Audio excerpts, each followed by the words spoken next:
అందరికీ నమస్కారం అండి. తెలంగాణ రాష్ట్ర ప్రభుత్వ ఉద్యోగులకు పెన్షనర్లకు చెల్లింపులకు సంబంధించి DA PRC employees health scheme old pension scheme implementation సంబంధించి ఇంపార్టెంట్ అప్డేట్స్. సో ఈ వీడియోలో వీటన్నిటి గురించి పూర్తి వివరాలు అయితే తెలుసుకుందామండి. ముందుగా వీడియోని సపోర్ట్ చేసే వారందరూ కూడా వీడియోని ఒక లైక్ చేసి మన ఛానల్ని సబ్స్క్రైబ్ చేసుకోండి. సో ఖచ్చితంగా మన ఛానల్ అయితే ఫాలో అవ్వండి. ఉద్యోగ పెన్షనర్ల న్యూస్లో భాగంగా ఉమ్మడి ఆంధ్రప్రదేశ్ ప్రభుత్వం ఉద్యోగ ఉపాధ్యాయులకు పెన్షనర్లకు వారిపై ఆధారపడిన కుటుంబ సభ్యులకు వారి జీవన ఆరోగ్య భద్రతకై పలు ప్రయోజనకర ఉత్తర్వులను వెలువరించింది.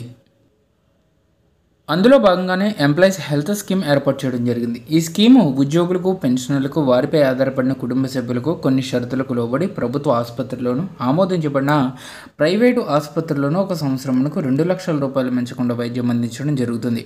అయితే ఇతర రాష్ట్రాలతో పోలిస్తే తెలంగాణలో ఈ విషయం కాస్త వెనుకబడడం వాస్తవం.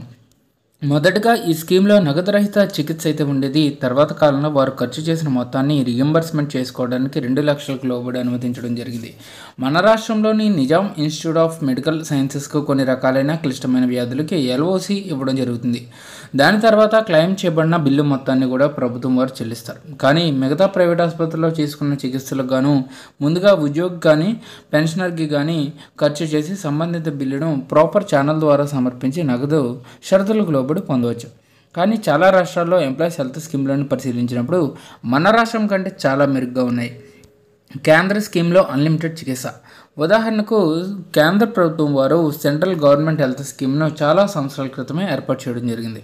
ఈ స్కీమ్లో ఎన్రోల్ అయిన దాదాపు 60 లక్షల మందికి పైగా నగదు రహిత వైద్య చికిత్సను లిమిట్ లేకుండా పొందుతున్నారు. ఈ స్కీము కేంద్ర ప్రభుత్వ ఉద్యోగులందరికీ అంటే రైల్వే ఉద్యోగులు, ఢిల్లీ అడ్మినిస్ట్రేషన్ ఉద్యోగులు తప్పించి అందరికీ వర్తిస్తుంది. ఈ స్కీమ్లో దేశవ్యాప్తంగా 80 ప్రదేశాల్లోని వివిధ రకాల హాస్పిటల్స్ను ఎంపానల్ చేయడం జరిగింది.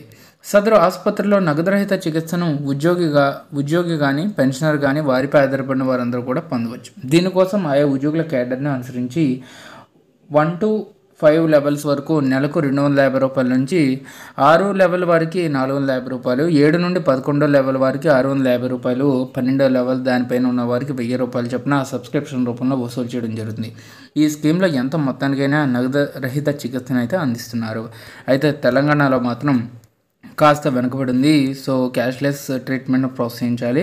పెండింగ్లో ఉన్నటువంటి బకాయిలకు సంబంధించి రాబోయే బడ్జెట్ సమావేశాల్లో భాగంగా ఉద్యోగులకు పెద్దపీట వేయాలని చెప్పేసి తెలంగాణ ఎంప్లాయీస్ కోరుతున్నారు.